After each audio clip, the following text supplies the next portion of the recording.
Et nous sommes de retour au plateau pour la suite de cette émission. Nous abordons notre troisième sujet. Nous parlons de la Côte d'Ivoire et du Sénégal. L'Allemagne plaide pour une stabilité dans la sous-région. La ministre allemande des Affaires étrangères, Annalena Baerbock, est en tournée ouest-africaine avec une délégation d'investisseurs allemands pour cibler essentiellement les deux pays, le Sénégal et la Côte d'Ivoire, que l'Allemagne considère à travers sa ministre des Affaires étrangères comme des pays qui connaissent une certaine stabilité dans cette sous-région secouée par des coups d'État depuis 2020.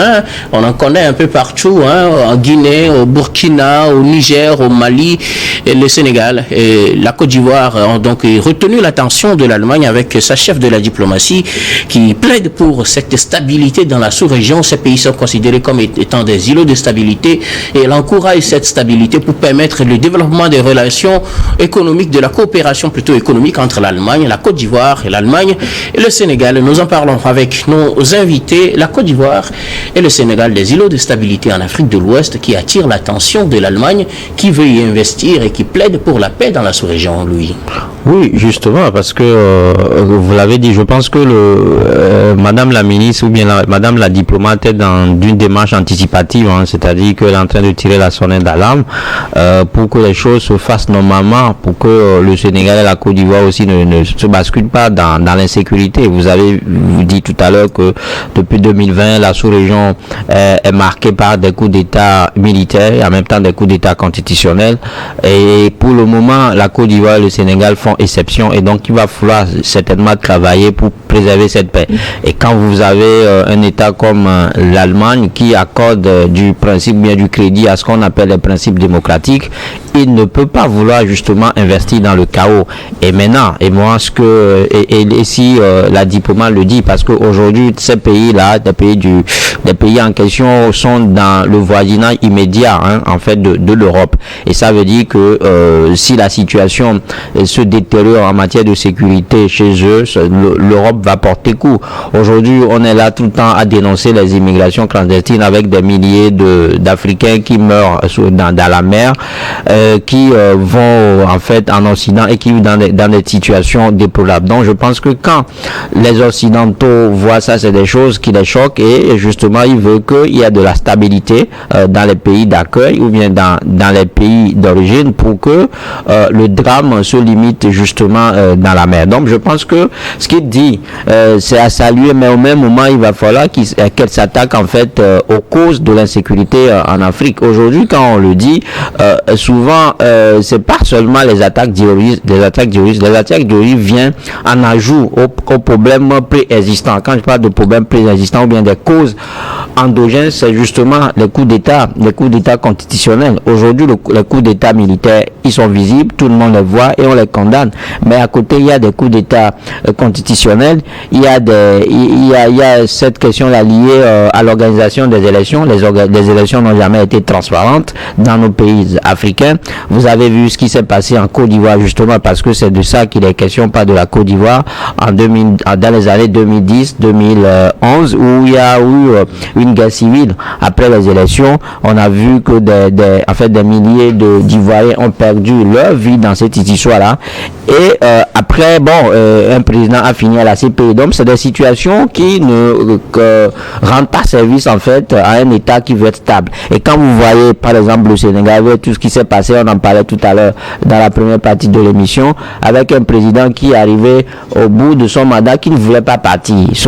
Si ce n'est pas que dans ce pays-là. Il a dit que c'est les gens qui lui ont prêté l'intention, que lui-même il voulait partir. Mais après tout, on a vu les violences qui ont suivi, après les violences qui ont précédé même les élections, avec un acharnement politique dirigé contre un certain Ousmane Sonko qui a été jeté en prison, mais par la suite est sorti. Donc je pense que c'est des climats non vivables qui font que du jour au lendemain, ça débouche sur des insécurités. Donc je pense que si l'Allemagne veut sérieusement avoir un pays stable ou avoir un pays où il n'y a pas d'insécurité, il doit certainement sensibiliser nos dirigeants sur ces points-là. C'est-à-dire que amener nos pays à organiser des élections transparentes et justement à éviter les coups d'État constitutionnels. C'est-à-dire que cette manie-là qu'ils ont option de sauter à un moment donné le verrou constitutionnel et se pérenniser au pouvoir. Donc je crois que aujourd'hui le Sénégal, peut-être lui il est sorti du chaos parce que le président il est nouvellement élu et jusque là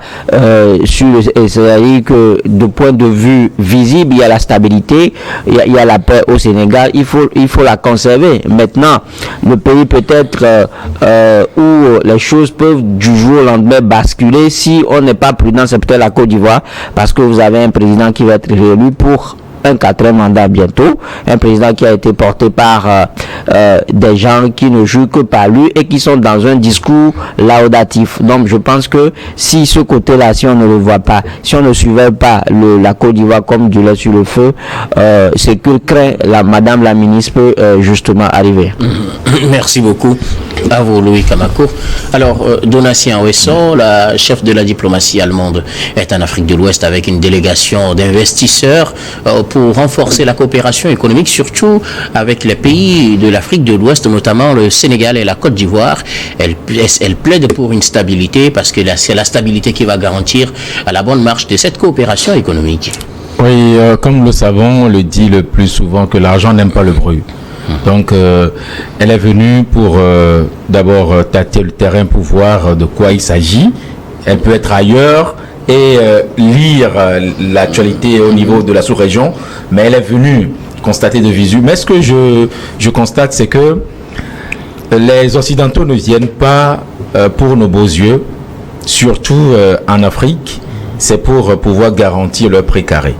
Il y a l'avancée chinoise et russe aussi qui est en train de gagner l'Afrique, surtout la sous-région ouest-africaine. Donc, quoi de plus normal de venir très vite, comme le chien, pisser sur l'arbre pour marquer son territoire très vite, avant que peut-être la Chine ou bien la Russie ne prennent place. Donc, si l'ambassadrice... Une visite stratégique.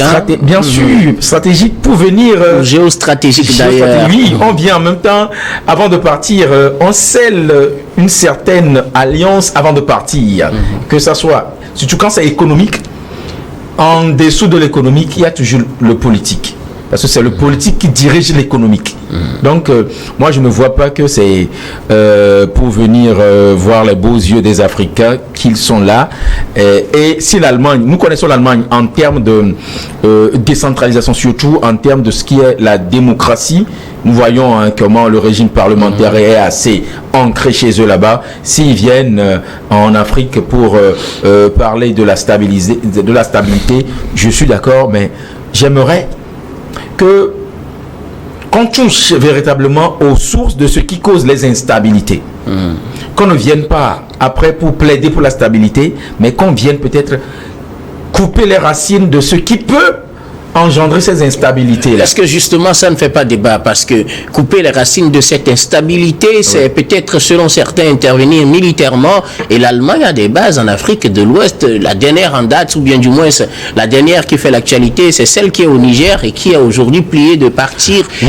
N'est-ce pas là aussi une manière de leur dire on n'a pas besoin de vous, pas forcément de lutte contre la sécurité, contre l'insécurité, mais peut-être on peut coopérer au plan économique. Oui, pas forcément militairement, parce que les instabilités peuvent aussi être causées par des changements constitutionnels qui ne plaisent pas à certaines populations, qui peuvent vouloir manifester et que cela pourrait dégénérer et engendrer d'autres choses. Il y a plusieurs pays qui ont mis du doigt dans le nez de leur constitution et on a vu ce que ça a causé. Donc ces pays peuvent quand même se conseiller entre eux. Bien, voilà, mais on va quand même pas toujours demeurer sous le poids des Occidentaux. Nous-mêmes, on peut quand même s'émanciper. Pourquoi ne pas faire mieux pour qu'on ne puisse pas venir s'ingérer dans nos affaires? Alors que déjà faire l'Allemagne? Non, l'Allemagne, c'est de bonne guerre. Elle est venue, elle veut avoir sa place pour que d'autres personnes ne viennent pas la lui choper. Pour vous, au-delà de cette coopération économique dont on parle, il y a une vision géostratégique. Voilà, c'est de s'installer et pouvoir marquer leur territoire. Et ça, Ce n'est pas aujourd'hui que ces pays ont commencé. Et je ne suis pas sûr qu'ils s'arrêteront de citer. Merci beaucoup à vous, Donatien Ouesso. Alors, Samirou Rossama, la chef de la diplomatie allemande, est en Afrique de l'Ouest pour chercher des opportunités d'investissement économique pour son pays et pour des investisseurs allemands, des investissements qui doivent être gardés dans des pays stables. Elle plaide donc pour la stabilité dans la sous-région ouest-africaine. Vous savez, la stabilité politique, le respect des droits humains et des institutions sont essentiels dans la coopération bilatérale entre l'Allemagne et un certain nombre de pays africains. Et ce déplacement de la chef de la diplomatie allemande, elle est purement économique parce qu'elle est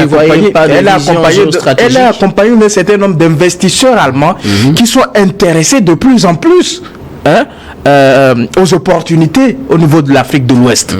Alors, quand elle parle de stabilité politique, vous savez qu'en réalité, pour faire des affaires, il faut que le régime politique en place soit stable. Il faut qu'il y ait la paix d'abord, que les institutions, qu'elles soient ancrées et qu'elles ne souffrent d'aucune contestation, d'aucune illégitimité.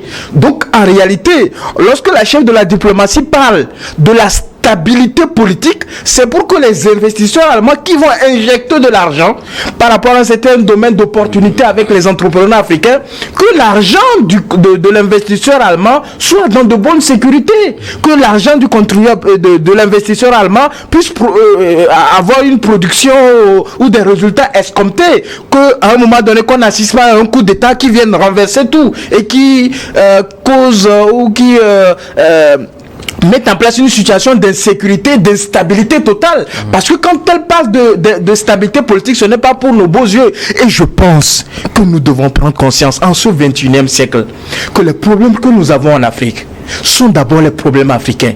Les solutions que nous devons trouver en Afrique sont d'abord des solutions endogènes, sont des solutions africaines. Ce n'est pas l'Allemagne qui viendra résoudre nos problèmes d'insécurité.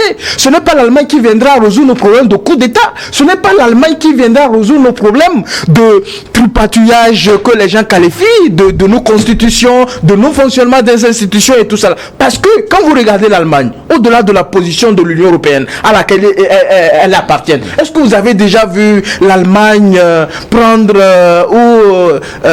une position assez brutale contre un pays africain? Mais lorsqu'elle veut vous apporter son aide économique, son aide est gouvernée par la stabilité politique, par le respect des droits humains, le respect et la stabilité des institutions. Alors aujourd'hui, vous avez l'Allemagne qui est intéressée par le secteur des énergies renouvelables, qui est intéressée par le secteur de l'économie verte, qui est intéressée par le secteur de transfert de technologie. Donc aujourd'hui, l'Allemagne participe aux côtés de nos États dans la formation de nos militaires. L'Allemagne investit dans le domaine de la gouvernance locale. L'Allemagne est encore là dans un certain nombre de domaines de transformation agricole. Notamment au Togo, l'Allemagne est dans le domaine de la transformation de l'ananas et tout ça là. Donc ces gens-là, ils sont plus économiques. C'est des gens qui réfléchissent économie. Ce n'est pas un certain nombre de pays qu'on peut qualifier de pays qui s'intéressent vraiment à la politique intérieure. Mais ces gens-là, c'est l'économie qui les intéresse. Et lorsque la chef de la diplomatie allemande dit que le Sénégal et la Côte d'Ivoire représentent une certaine stabilité politique et un gage de développement économique, c'est pour dire qu'en réalité, ces pays-là remplissent les conditions essentielles et adéquates pour que les investisseurs allemands puissent venir investir dans ces pays sans avoir aucun problème. Maintenant, si nous avons des problèmes de coup d'État et si nous avons des problèmes d'instabilité de nos institutions, c'est à nous de prendre le problème à bras le corps, de nous asseoir, de chercher les solutions durables et de trouver, il faut qu'on arrête de voir les problèmes que nous avons au niveau de ces pays occidentaux. Il faut qu'on arrête d'attendre le retour de Jésus-Christ, comment l'appelle-t-on, par l'entremise de ces pays-là. Parce que si nous attendons que le Christ revienne par l'Allemagne, par la France, par les États-Unis, je pense que nous attendrons longtemps le Christ, nous ne verrons jamais le Christ. Alors nous devons nous mettre au travail pour résoudre nos problèmes d'instabilité politique et institutionnelle au lieu chaque temps de vouloir voir le problème dans l'œil de l'autre. Parce que les problèmes africains demeurent les problèmes africains et les solutions doivent être africaines et c'est à nous de construire notre pays. Et elle n'a pas dit aussi que c'est l'Allemagne qui viendra résoudre ces problèmes. Non, je parle des analystes. Cette instabilité-là n'ait pas des impacts sur leurs investissements. Mais monsieur Guillaume, lorsque vous avez de l'argent, que vous arrivez dans une entreprise, entreprise et que vous vous rendez compte que dans cette entreprise, il y a une querelle une querelle de positionnement de ceux qui gouvernent l'entreprise. Est-ce que vous serez prêt à investir? Un problème de leadership. Est-ce que vous serez prêt à investir? Parce que vous ne savez pas à qui vous avez affaire véritablement. Donc c'est la même chose. Quand un État comme l'Allemagne, qui crois que les gens disent, un pays qui s'est développé de par ses efforts, ce pays-là ne s'est pas développé des efforts des Africains où ils ont exploité pendant des années l'Afrique. Non, ces gens-là se sont développés parce qu'ils se sont mis au travail, parce que les Allemands et les Allemands ont compris véritablement. Ils ont perdu leur colonie après la Première Guerre mondiale. Mais ça, c'est l'histoire. Ah ouais. On en tire des conséquences de l'histoire, de ce qui a été de bien et de ce qui a été de mauvais, et on construit l'avenir. C'est pour vous dire qu'en réalité, quand ces gens-là arrivent, ils ont des principes. Lorsque vous ne respectez pas ces principes-là, je les ai cités, elle a même rappelé cela, la stabilité politique, le respect des droits humains, le respect et la stabilité des institutions de la République. Lorsque vous ne respectez pas ces principes, ces gens-là ne feront pas affaire avec vous, parce que en réalité, s'ils acceptent faire avec vous, les investisseurs allemands vont faire faillite. Et ça là, ça n'avantage pas l'économie allemande. Merci beaucoup à vous pour vos contributions. Nous allons marquer une nouvelle pause, puis on reviendra pour la dernière partie de cette émission. Dernière partie que nous allons bien évidemment consacrer au Togo.